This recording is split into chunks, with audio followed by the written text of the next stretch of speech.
On episode 100 of the InsurTech Geek podcast, talking about building global bridges for the InsurTech community in Israel with Kobi Bendelak from InsurTech Israel.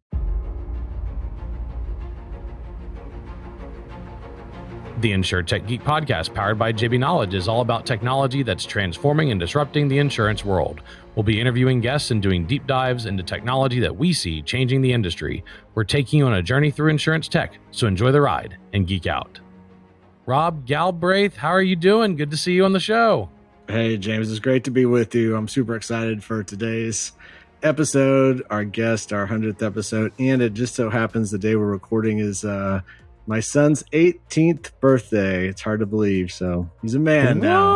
What? Well, wow. I'm gonna be excited about 18th birthday. He's a little man. I call that boys who can shave at 18, but he's starting to figure things out. But episode 100 of the podcast too, man. We've been at this for a little while, brother. Absolutely, huge milestone for us. Yeah, it's been fun. And with us from Israel, Kobi Bendelak. Kobi, how are you doing?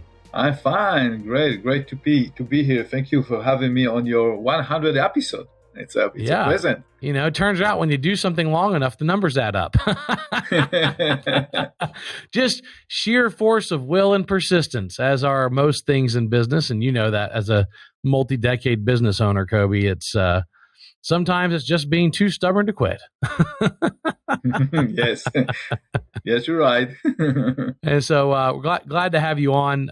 Glad to talk about InsurTech in Israel. Happy birthday to Rob's son, 18. Man, big 18. I remember when I turned 18. That was exciting. I turned 18 in London, if I remember correctly. It was the summer after I graduated high school, and had a great little trip around Europe with my dad and a school that we went with. I'll never forget that. So I always having a summer birthday. I always was in different places. I was in like a different country every summer, turning some birthday, I did a bunch of exchange programs. And so I always looked forward to that. And it's exciting. 18. James, what's happened in the 18th birthdays in Israel. So the boys and the girls went to the army service. yeah. A little bit different for 3 years. Absolutely. You're like, happy 18th, time to put on your uniform and shave all your hair and lose your identity for 2 years. Yeah, it's unique. You guys have a mandatory public service component of your society, which I think is pretty cool. I went to a military college in Texas called Texas A&M, and I was a Navy midshipman for 4 years. I did not commission, but I did 4 years as a cadet in college and enjoyed the military training. Right. And one of my best friends from that time, buddy of mine, Colin Korenik, just retired out of the Navy after 20 years as a lieutenant commander in Navy intelligence. And so big shout out to my buddy Colin. But back to you, Kobi. Let's talk about you for a second, because speaking of military service, you retired from the Israeli Defense Forces as a colonel, which is a high-ranking officer. Mm-hmm. You also built a business because you were a reserve officer. And for those that are listening, don't know what reserves are. In the United States, it means 2 weeks a year and 1 week in a month. And Kobi, you said in Israel, it means like 60 to 90 days a year you're actively serving. Is that correct? That's correct. It depends on your rule and your rank, but this is the average. Yeah, that's which is pretty heavy service. Reservists here, I think, might have a harder time with that. Obviously, they get called up to serve though, and when they get called up for tours, it'll be 6 months at a time for a tour if they get activated. So it's a little bit different. But tell me where you grew up in Israel and what your big dream was, what you wanted to do when you were a kid. That's a great question. I born in the north of Israel, in a village somewhere not far from the border between Israel and Lebanon and Syria. It's a nice place. It's called the Galilee. Green place. Actually, I don't remember a lot what I thought to be when I was 18 years old, but I'm sure that I didn't dream even to be an insurance guy.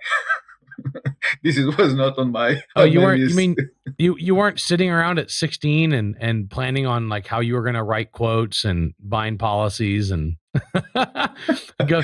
That wasn't your dream as a 16-year-old. No, not at all. Not at all. I thought about my army career. I think this is what I thought about. But anyway, not as an insurance and not an InsurTech, of course. But it's nice to see how the life is lead you to places. Yeah, absolutely. And then you went to university. What did you study in school? I have the second degree, MBA in law. Which is obviously a really, really, really good prerequisite for insurance, considering the entire That's industry right. hinges on contracts, right? I mean, that's that Mhm. that ended up working out pretty well. That's right. Actually, I learned that after my long service. So I were 40 years old when I started learning in the university. It's really it's not a regular way for a regular person, but this is what I did. So after the army service, I just went to be an insurance guy. I didn't find a way, and I didn't have the budget to learn the university until 40 years old. Wow. So tell me, what got you into insurance? What was it about someone who's in the army and serving Israeli Defense Forces that led you to want to join insurance? It's a very nice story because I like the army. I like the service, but it was for after 10 years of being in the army, I decided that I want to have the feeling how to be a regular civil citizen. So I decided to quit for a short period of time from the army and look for new jobs. And, in that times in Israel, when you want to look for a new job, you open the newspaper. So I opened the newspapers and I found a lot of advertising about being an agent. It looks interesting. So I just went to some interview and then decided to start working as an agent. In that time, it was very easy to be agent in Israel, insurance agent in Israel. So I just got the license very fast and I started working as a broker, insurance broker. That's the way that my career started, from being in an army officer and to be an agent, insurance agent, very quick. Yeah, I mean, it's interesting that a newspaper steered your entire life calling, but that's the way it often is with so many of us. I mean, I had no concept of insurance being an area that I wanted to work in until I started building software, and I found out how many technology problems there were in insurance in '04 when I landed my first insurance client, and then it became an 18-year deal, and I'm in my 18th year building software for insurance companies. So it's certainly something similar. A friend told me about it, connected me, and here we all are today talking about insurance. Yes. So you were an agent for a long time. What were what were the main lines? I mean, decades as an agent, right? I mean, I think you Yes. said 30 years or something. 22 years. Yeah, 22 years as an agent. So 22 years writing insurance. What were the major lines that you wrote? Okay, so my agency was particularly focused on special risk. It means cyber insurance, clinical trials insurance, DNO, error and omission. This is what made my company so unique and very successful, because at that time the Israeli industry, the high-tech industry, was bubbling, and until like today. But so it's increased my incomes and my company get bigger and bigger. And in the end of the period of the time that before I sold the company, it's where we was something like the first and the second and the first biggest insurance agency in Israel. We had almost 1 billion shekels premium. So it's $300 million. So it was a big company, and someday I got a phone call from my competitor that he wants to buy the company. Suddenly, one day I got a call. It's a dream that something that you'd never dream on, and he wants you to buy the company. Yeah, because he wanted it. I mean, at 300, and that's an incredible book. I mean, that's a lot of premium for yes, that's right. That's right. And that's a especially considering the market size of Israel too. I mean, you're a major player there. One of your competitor calls you and he says, "Hey, I want to buy your company." How'd that process go? No, he did it in a different way. First, I really hit him. I didn't like him at all. So he knew that. So he knew that if he will approach me directly, I will never say yes, even for the phone call. He's a smart guy. So what he did, he took someone from EY, some partner from EY, and the partner called me and said, "There is someone that wants to buy the company. It's interesting you." I told him, I was so curious to know who wants to buy the company, so I told him, yes, let's meet. So who wants to buy the company? And he was smart. He didn't want to tell me until our third meeting who is the guy. So after that, I said, "Oh my gosh, he wants to buy the company." but the check was too big to say yes. So this is what I said. It came in the right time because I was 45 years old, and it's good time to start new part of your life. I got enough money for all my life and for my kids, so it's fantastic. So I decided to say yes. I've told him that I have three things that I want to be sure. One is that he will give me all the money in one check. I don't want to be lean on his success. The second is that I will not give any other services after the sign on the agreement. And the last one, that he will keep all my employees for 12 months. He will not fire any one of them because they were part of my life. So he said yes, and we signed on the agreement. Nice. Yeah. And so obviously those type of transactions are typically life-changing. Yes. So after that happened, did you have a crisis of what do I do now, or did you jump straight into being an investor, board member, advisor? No. What was the transition? The first thing is so nice that your phone is not ringing. It's not ringing anymore. Nobody called you. It's fantastic.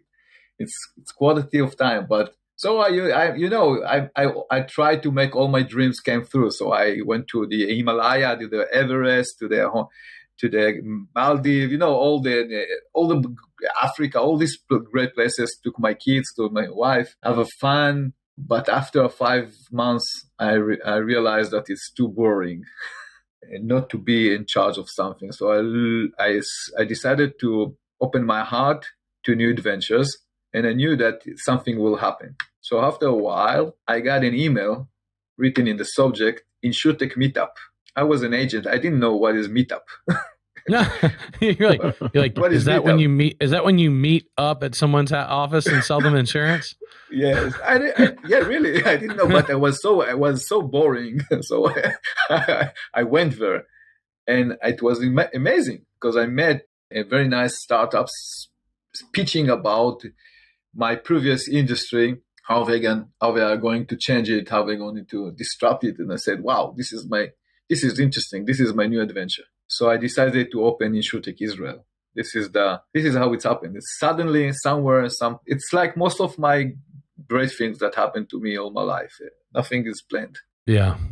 Very, very cool. And so today, let's fast forward all the way to today. What is InsurTech Israel? I mean, you said in the introduction, we talked about it, building bridges from the world to the InsurTech community in Israel. But what is it? What are you doing there? And also, since you co-list InsurTech Israel on your LinkedIn along with the Israeli InsurTech Accelerator, why don't you tell us about InsurTech Israel and the Israeli InsurTech Accelerator? Okay, great. So we InsurTech Israel have 4 pillars. The first one is investment. So until today, we invested in 14 startups. The second pillar is biz dev activity. We assist Israeli InsurTech startups to define them product, to focus on the insurance industry, make them operate well in the insurance industry. It's a new culture. It's other culture for them. Most of them are entrepreneurs and technology guys that don't have any knowledge about insurance. So this is what we are doing, assist them. In the business biz dev pillar, the third one is media. We call it media activity. It's including delegations to all the big conferences around the world, road shows that we operate in US and Europe, roundtables, conferences, all this stuff. So it's a great tool for our startup to expose themselves to brokers, insurance companies, and investors. And the last pillar is our accelerator program that we opened here in Israel 2 years ago, together with great global partners like Dell Technology, Microsoft, Sompo Insurance, Lloyd's of London, AIG, Aon, Sapiens, Milliman, Deloitte. Sorry for all my partners that I didn't mention their name, but great coalition of global partners. So we operate here 2 cohorts per year. And it's a very unique and boutique accelerator program. We recruit 5 to 7 startup, just 5 to 7 startup each cohort. And by providing them a great mentorship program together with a lot of workshops all over the world and roadshows that we operate for them during the 10 weeks of the program, we assist them to accelerate them activity in the insurance world. The cohorts and the program is very successful. Our startup raised more than $100 million during the last 18 months and signed on more than 25 agreements. So it's a very successful opportunity to our startups. All that made us really connected here in the Israel InsurTech ecosystem. We have almost 200 InsurTech startups and we're really connected. And because of that, we are, as you mentioned, a bridge for the startup abroad and for all our friends around the world, insurance companies, brokers, and investors, as a bridge for them to the Israel InsurTech ecosystem. That's awesome. Well, thanks for the explanation. I appreciate it. Rob? Kobi, it's so great to have you on, my friend. We've known each other now for a few years. Actually had the opportunity to meet in Istanbul for the first time a few years back. And yes. Just congratulations on all your success to date. So I'm going to ask you, this is a tough question because I know you're literally all over the world and each week is different, but just kind of, pull back the curtain a little bit for our audience. What are some of the big activities that take up your time during a typical week? And curious not just about your business week and what you do, but also I know a little bit about your weekend activities, and so would love you to share a little bit of light on what you like to do for fun in your spare time. Okay, you got you. Catch me, Rob. Okay, so part of my time is related to other activity not connected to InsurTech industry. I'm a Polaris guy. Polaris is a big American car manufacturer, UTV, ATVs vehicles. So what I'm doing them, I'm an off-road manager for them around the world, doing a lot of tours, a lot of test drive and things around. So I'm doing that in Israel and of course abroad, especially in US. I really like the US deserts, like the Mojave deserts and all this stuff. So I'm really happy about this adventure. So it's take let's say 25% for my time driving on that vehicles with great people. It's fantastic because you're arriving to places around the world. Let's say a ranch in the middle of Utah, 200 miles far from each other location, and you find people like you that like this habit or this experience, and it's fantastic. So it's connect people, and it's a pleasant time. So this is what I'm doing 25% for my time, driving on the Polaris vehicles, and the rest of the time I'm focusing on promote as an evangelist for the Israel InsurTech ecosystem.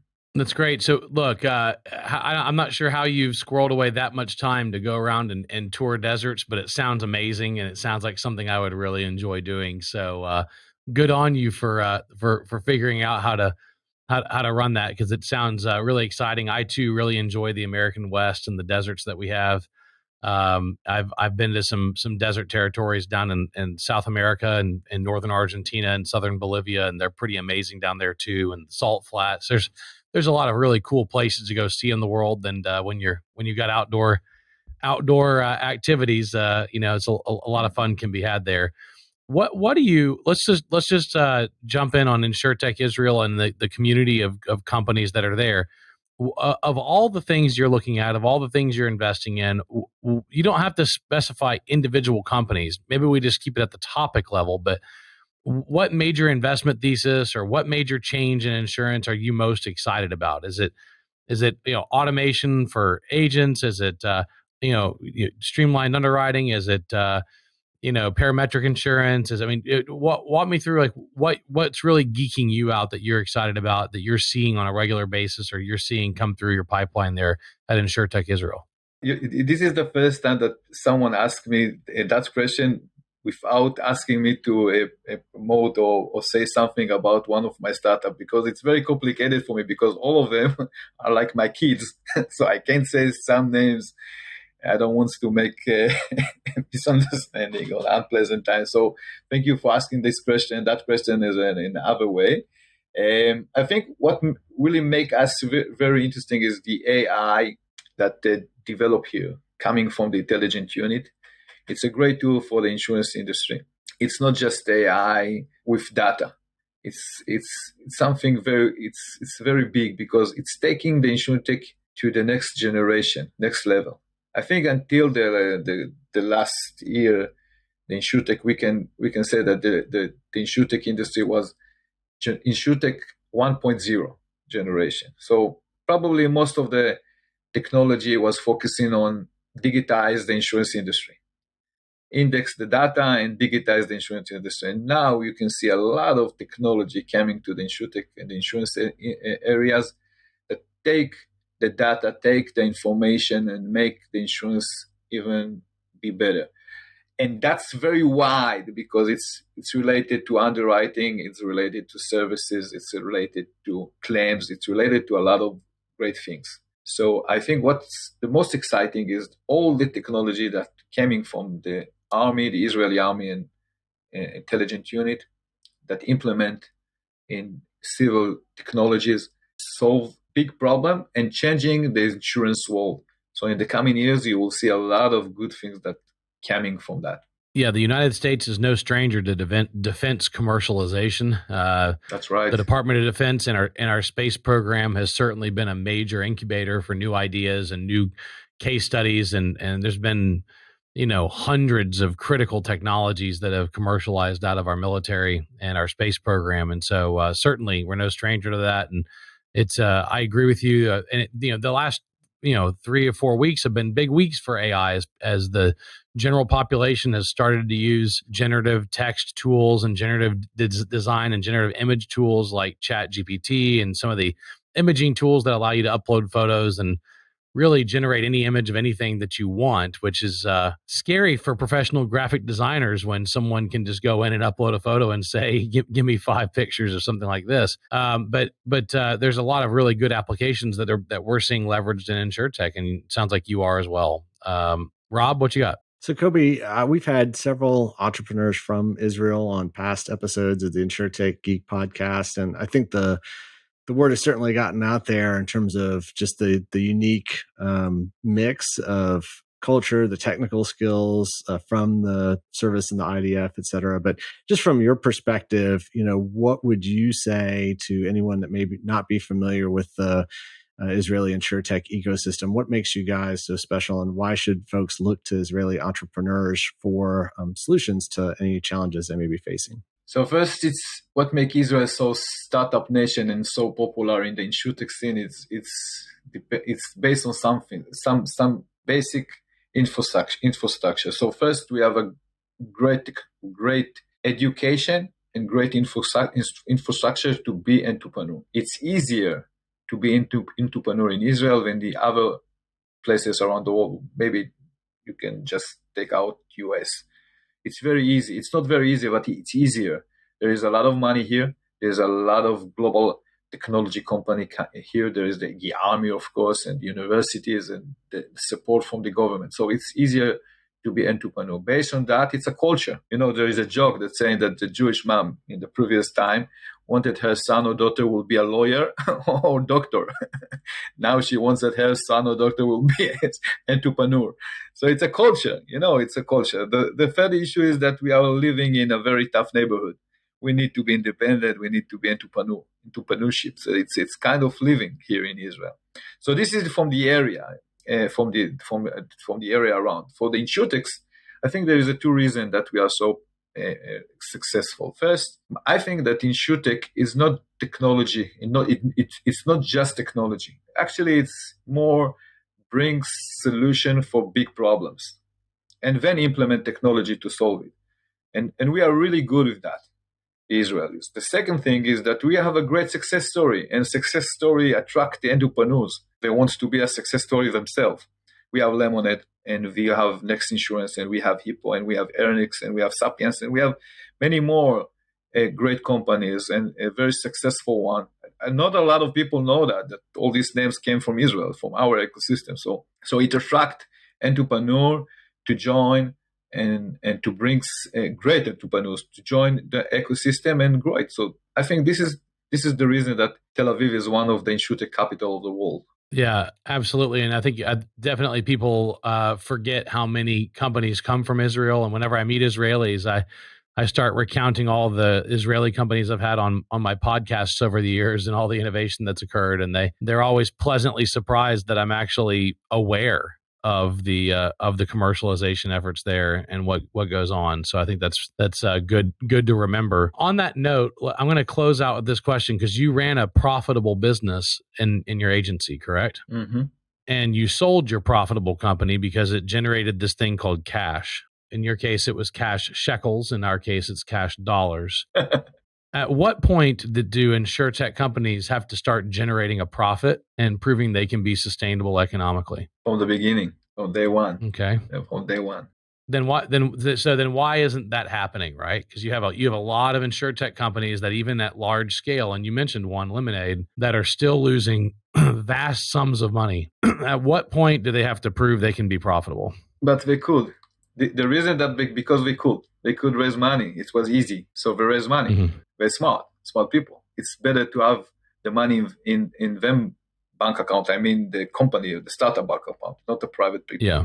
So it was easy. They could. So this is the reason that we raise a lot of money in big valuation. But if you want to build a great company, you need to be profitable. And if you are not profitable, you need to understand why and when. Probably you need to invest a lot of money to develop your technology. But after that, you need to bring money. So and right now, and that's starting to be a tough time for the technology industry. You will see that the goods will survive, and the goods will be the company that will bring profit. Yeah, you're definitely seeing tech companies right sizing and bringing staff back in line with their revenue, so that their outgo doesn't exceed their income. I'm just I keep looking at earnings reports and keep looking at public company earnings reports and wondering at what point will the stock prices go to zero or go under $1 if the companies can't prove that they can generate a profit? Because there's a difference between saying that you could be profitable and then becoming profitable, right? That's right. And so that's something I've been thinking about a lot. Certainly, I'm a bootstrapper myself, and believe in building profitable, financially sustainable businesses. And so it's something where I'm excited for them to prove that they can, because I'm rooting for them. I'm excited for them. I want them to stay around, and I want them to continue to disrupt things like the customer experience and underwriting and policy and claims and, embedded insurance, parametric insurance, or, Internet of Things. There's a lot of areas they're pushing on that are really exciting. But if at the end of the day, if the companies that graduate from the Israeli InsurTech ecosystem, the United States InsurTech ecosystem, I'm in a country within a country called Texas. And so, the Texas tech ecosystem, if our companies don't graduate and then actually grow up and make money, then it's kind of all for naught at the end of the day. It just takes a long time to watch that maturity happen. And so I think I'd just be curious to, see where that goes. Any further thoughts on InsurTech and its future from a financial sustainability and profitability perspective? Yes, I have. I think there is InsurTech. In InsurTech, there is two layers or two paths. One is the B2B and one is the B2C. There are different approach, different go-to market. It's even different mindset, but they're both under the name of InsurTech. So until the last year, I think most investors feel very comfortable to invest a lot of money in the B2C startups because it's easier for them to understand how these startups are going to operate. It's easy for them to understand. And this is what make them valuations so high.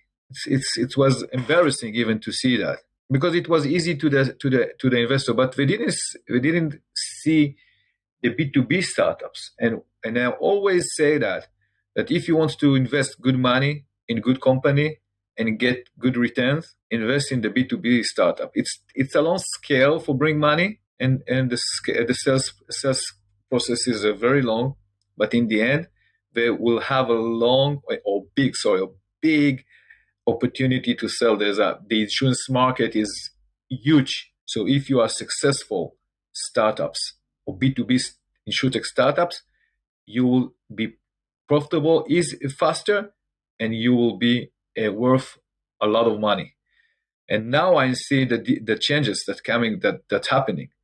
And one more thing, the B2C startups realize that they cannot sell insurance product without agents and brokers. It's very, very, very complicated to sell it because they learned that the hard way. Yes, that's right. The hard way. They can't, because insurance product is a push product. I was an agent. I know that it's a push product. There is no one coming and wake up in the morning, say to his wife, "I want to buy 2 policy today. Let's have fun." There is no one, and if yes, is crazy or something happened to him. So it's a push product. Someone need to push the clients to buy it. And the B2C startup realized that. I see a lot of my startup using our connection with BrokerTech Ventures in US, and a lot of brokers in other regions, to start engage with the brokers to start sell them product by the technology that they developed. It's a huge movement. It's fascinating. Yeah, awesome. Well, Rob, we're about out of time. Any final comments or questions? Yeah, I just so thrilled to have you on our program, Kobi. It's been so wonderful to get to know you over the years, and I'm just blown away by the success that you've had at InsurTech Israel. I know you said you've been here in the States 5 times. I told you on LinkedIn. I see you. Feels like you're all over the world, and obviously that's part of your role. And so you've just been a tireless advocate for the Israeli startup community, for InsurTech Israel. I know you've had tons of success and will continue to have success. So just curious, if folks want to find out more on InsurTech Israel, where's the best place they can find that info? Thank you. They can find us on LinkedIn, and of course in our website. And I want to say thank you for having me here, and Merry Christmas and Happy Hanukkah for everyone. Absolutely. Merry Christmas and Happy Hanukkah to you as well. And I'll always love having guests from Israel on. It's good to hear about all the great innovation, a very small geographic space that has a outsized impact on the world of technology and insurance. And so it's always good having you on. Again, this has been the InsurTech Geek podcast powered by JB Knowledge, jbknowledge.com. It's all about technology that's transforming and disrupting the insurance world. I've been your host, James Benham. That's jamesbenham.com, with co-host Rob Galbraith at endofinsurance.com. Thanks to Jim Greenlee, our podcast producer, Kara Daltonaro, our creative producer, and thank you for joining us today. Look forward to talking with you soon. We're taking you on a journey through insurance tech, so enjoy the ride and geek out.